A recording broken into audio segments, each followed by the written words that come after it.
என் பேர் மஞ்சு. என்னோட பாத்ரூம் பார்த்தீங்கன்னா, இப்படி தான் இருக்கு. பாத்ரூம நான் எப்படி டீப் கிளீன் பண்ண போறேன். அதே மாதிரி பாத்ரூம்ல தேவையில்லாத பொருளெல்லாம் பார்த்து நான் எப்படி தூக்கி போட போறேன், அப்படிங்கிறத பத்தி தான் இந்த வீடியோல பார்க்க போறோம். தேவி அப்படிங்கிற சிஸ்டர் பாத்ரூம் கிளீனிங் வீடியோ போடுங்க சிஸ்டர்ன்னு கேட்டிருந்தாங்க. அவங்களுக்கு மட்டும் இல்ல, இது எல்லாருக்குமே ரொம்ப ரொம்ப யூஸ்ஃபுல்லான வீடியோவா இருக்கும். இந்த வீடியோவ ஸ்கிப் பண்ணாம பாருங்க. இப்ப வாங்க நான் எப்படி ஸ்டெப் பை ஸ்டெப்பா பாத்ரூம கிளீன் பண்றேன் அப்படிங்கிறத பத்தி பார்க்கலாம். ஃபர்ஸ்ட் ஸ்டெப் பார்த்தீங்கன்னா, பாத்ரூம்ல என்னென்ன தேவையானது, தேவையில்லாது அதெல்லாமே பார்த்து நான் இப்போ போட போறேன். செட் ஆகாத ஃபேஸ் வாஷு, அதே மாதிரி பாடி ஸ்க்ரப்பு, சாம்பிளுக்காக குடுக்குற குட்டி குட்டி ஷாம்பு பாட்டில், தலைக்கு செட் ஆகாத டாண்ட்ரஃப் ஷாம்பு இதெல்லாமே நான் இந்த இடத்துல இருந்து எடுத்துட்டேன். ஆல்மோஸ்ட் பார்த்தீங்கன்னா, எனக்கு தேவையில்லாதது இந்த இடத்துல இருந்து எவ்வளோ எடுத்திருக்கேன்னு நீங்களே பாருங்க. இது வந்து வாஷ் பேசின் இருக்கிற இடத்துல என்னென்ன வச்சிருக்காங்களோ, அதுல நான் டீக்ளட்டர் பண்ண போறேன். இந்த இடத்துல நெறைய ரேசரும் இருந்தது. அது மட்டும் இல்லாம ஹேர் ரிமூவல் கிரீமும் இருந்தது. இது எல்லாமே வாங்கி ரொம்ப நாளா யூஸ் பண்ணாம அப்படியே இருந்ததுனால, இதை எல்லாத்தையுமே நான் எடுத்துட்டேன்.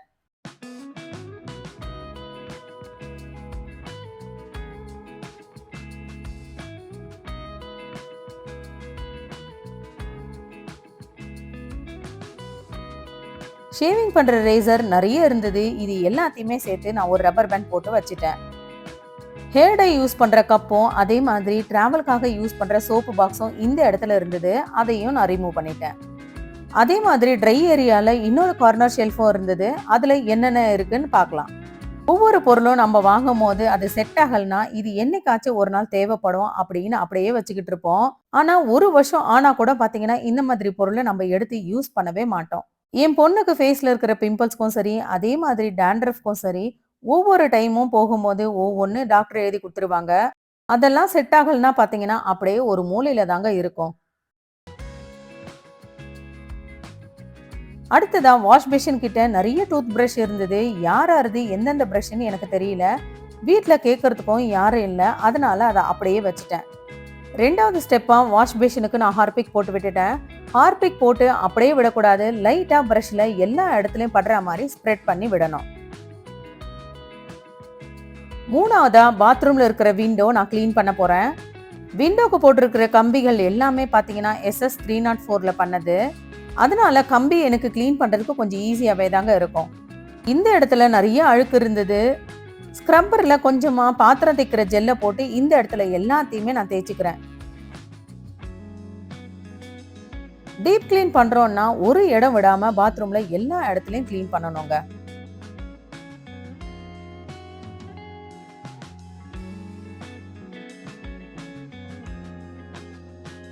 கம்பிகள் எல்லாத்தையுமே ஸ்பாஞ்ச் வச்சு நான் தொடச்சி கிளீன் பண்ணிக்கிறேன்.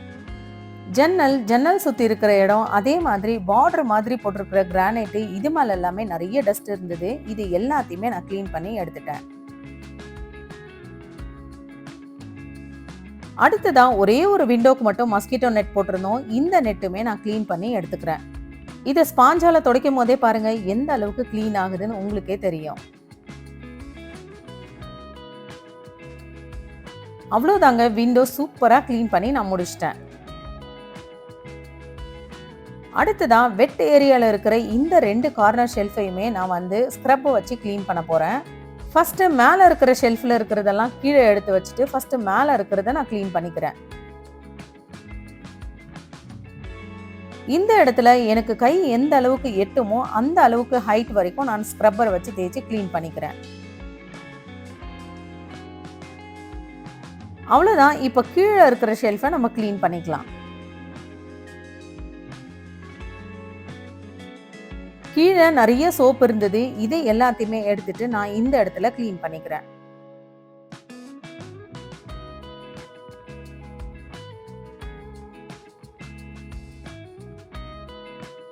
இந்த இடத்துலயும் கிளீன் பண்ணி முடிச்சாச்சு. இங்க என்னென்ன இருக்கணுமோ அதெல்லாம் நான் எடுத்து வச்சுட்டு அடுத்த ஸ்டெப்பா நான் என்ன பண்றேன்னு பார்க்கலாம்.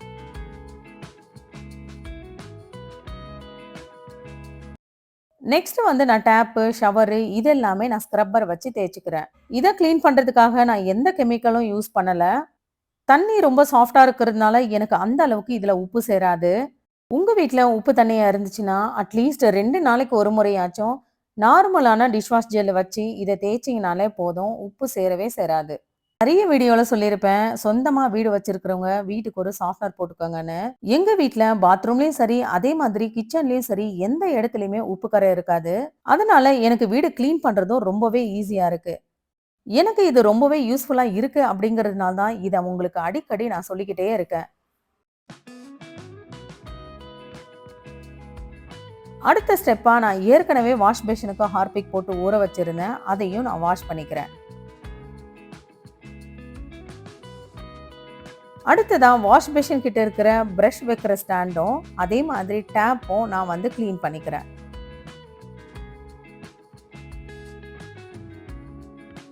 டீப் கிளீன் பண்ணும்போது இந்த மாதிரி தண்ணி ஊத்தி தாங்க நம்ம வாஷ் பண்ண வேண்டியிருக்கும்.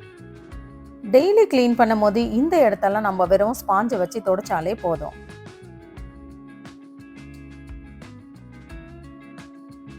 அடுத்ததா வாஷ் பேஷனுக்கு கீழே இருக்கிற கிரானைட்டையும் நான் கிளீன் பண்ணி எடுத்துக்கிறேன்.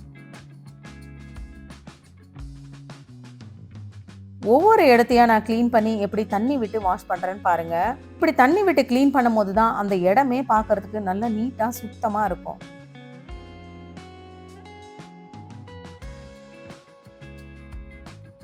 கிளீன் பண்ணி முடிச்ச பிறகு இந்த இடத்துல டூத் பிரஷ், பேஸ்ட், சோப்பு அதெல்லாமே எடுத்து அதே இடத்துல வச்சுட்டேன்.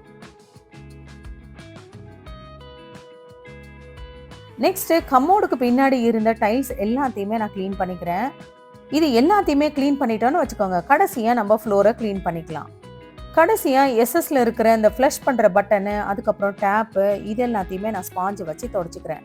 ஏன்னா தண்ணி அப்படியே இருந்துச்சுன்னா அது வந்து புள்ளி புள்ளியா அப்படியே தெரிய ஆரம்பிக்கும். அடுத்ததான் வாஷ் பேஷன் பக்கத்துல இருந்த பார்ட்டிஷன் கிளாஸையும் நான் லைட்டா சோப் போட்டு இந்த இடத்துல வாஷ் பண்ணிக்கிறேன். நெக்ஸ்ட் வந்து கம்மோடுக்கு நான் ஹார்பிக் போட்டு ஊற வச்சுக்கிறேன்.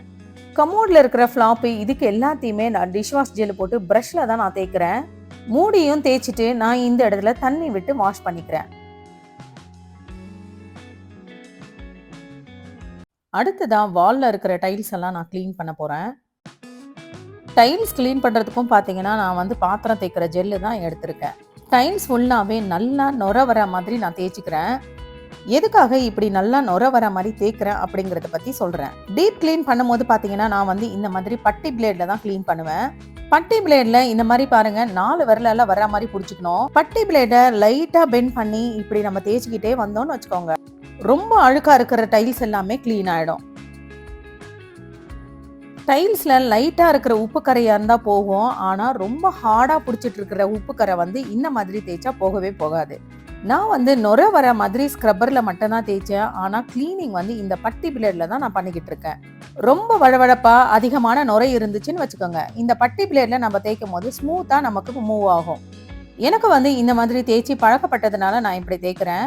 உங்களுக்கு இந்த மாதிரி தேய்க்க வரலனாக்கா கண்டிப்பா இந்த மாதிரி ட்ரை பண்ணாதீங்க, விட்டுடுங்க. அடுத்ததா விண்டோ இருக்கிற இடத்துலயும் சரி இதே மாதிரி தான் நல்லா நுர வர மாதிரி முதல்ல தேய்ச்சிட்டேன். அதுக்கப்புறமா பட்டி பிளேடை வச்சு நான் தேய்க்கிறேன். நான் தேய்க்கும் போது எந்த அளவுக்கு ஸ்மூத்தா பிளேடு போகுதுன்னு பாருங்க.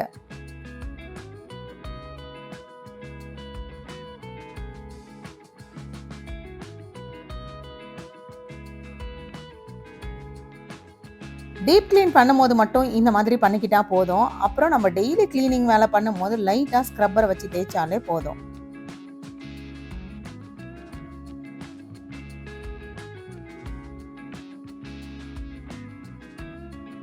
வாஷ் பண்ணி முடிச்ச பிறகு இந்த இடத்துல கை வைக்கும் போதே பாத்தீங்கன்னா அந்த அளவுக்கு வழவழன்னு சூப்பரா ஸ்மூத்தா இருக்குங்க. அதே மாதிரி சேம் மெத்தட்ல நான் டேப் இருக்கிற இடத்துலயும் ஷவர் இருக்கிற இடத்துலயுமே நான் கிளீன் பண்ணிக்கிறேன்.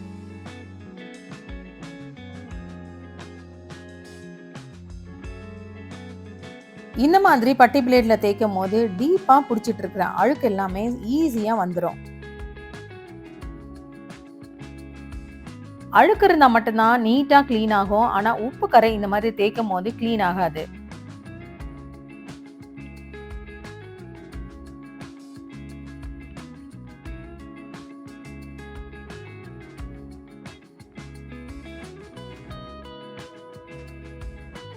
டைல்ஸ் எல்லாம் கிளீன் பண்ணி முடிச்சாச்சு. இப்ப பாத்ரூம்ல இருந்த பக்கெட் எல்லாத்தையும் ஒவ்வொன்றா நான் வாஷ் பண்ணிக்கிறேன்.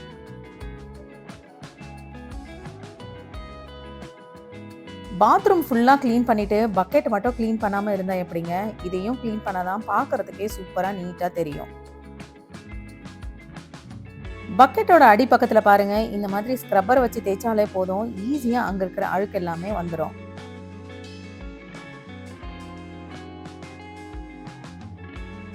பாத்ரூம்ல யூஸ் பண்ற ஸ்டூலும் சரி, அதே மாதிரி பக்கெட்டும் சரி, ரொம்ப அழுக்காச்சுன்னா நான் எப்படி கிளீன் பண்றேன் அப்படிங்கறது பத்தின வீடியோ ஆல்ரெடி நம்ம சேனல்ல போஸ்ட் பண்ணியிருக்கேன். டிஸ்கிரிப்ஷன்ல லிங்க் கொடுக்குறேன், பார்க்கணும்னு நினைக்கிறவங்க பாருங்க.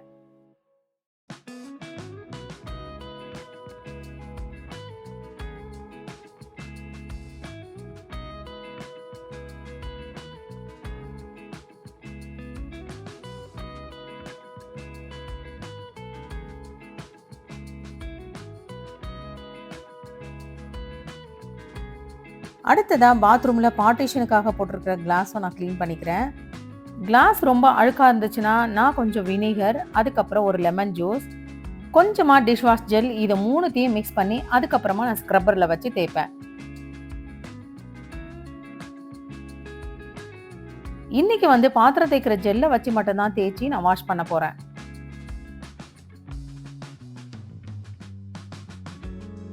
கிளாஸ் வாஷ் பண்றதுக்காக நம்ம ஷவர்ல தண்ணி இப்படி ஸ்ப்ரே பண்ணாலே போதும், கிளாஸ் வந்து ஈஸியா கிளீன் ஆயிடும்.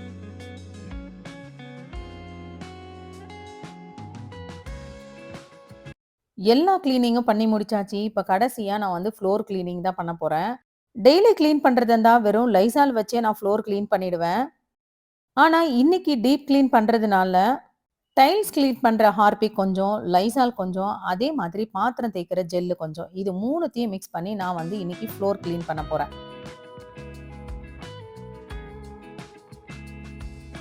ஸ்காட்ச் பிரைட் பிராண்ட்ல இந்த மாதிரி ஹேண்டில் வர ஸ்க்ரப்பர் தான் இதுக்கு நான் யூஸ் பண்றேன். பிரஷை விட இதுதாங்க எனக்கு ரொம்பவே கம்ஃபர்டபுளா இருக்கு.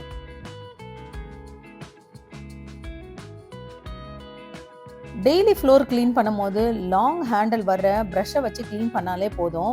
ஆனால் டீப் கிளீன் பண்ணும்போது இந்த மாதிரி உட்கார்ந்து தேய்ச்சாதான் நிறைய இடத்துல இருக்கிற அழுக்கு எல்லாமே நம்மளால கிளீன் பண்ண முடியும்.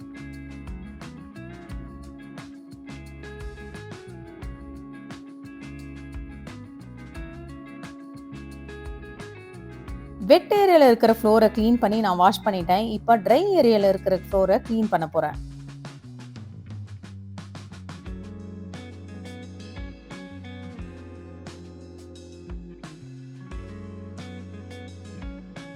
இந்த இடத்துல எனக்கு கரை மாதிரி அப்படியே பிடிச்சிக்கிட்டு இருந்தது. பாத்ரூம்ல வெளிச்சத்துக்காக விட்டுருக்கிற இடத்துல லைட்டா மழை பெஞ்சா லீக் ஆகும். அந்த தண்ணி இந்த இடத்துல தேங்கினதுனால இந்த மாதிரி எனக்கு கரையாயிடுச்சு.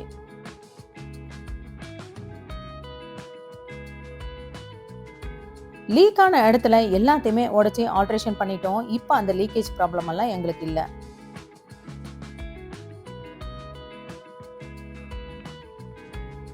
ட்ரை ஏரியாவில் இந்த இடத்துல மட்டும் நான் டைல்ஸ் க்ளீன் பண்ணிக்கிறேன். வெட்டு தனியாக ட்ரை தனியாக அப்படின்னு பார்ட்டிஷன் பண்ணி பிரிச்சதுனால இந்த இடத்துல எல்லாம் எனக்கு அந்த அளவுக்கு அழுக்கே இல்லைங்க.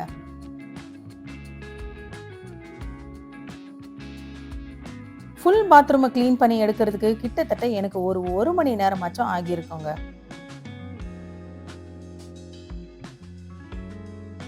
கடைசியா இந்த வைப்பர்னால எல்லா தண்ணியுமே நான் வைப் பண்ணி விட்டுடுறேன். அப்பதான் நமக்கு பாத்ரூமும் சீக்கிரமா ட்ரை ஆகும்.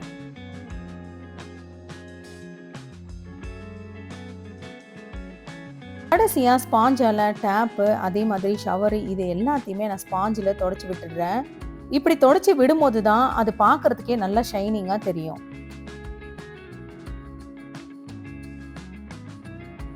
வெட் ஏரியால இருக்கிற தண்ணியும் நம்ம வைப்பர்னால வைப் பண்ணி விட்டுடலாம்.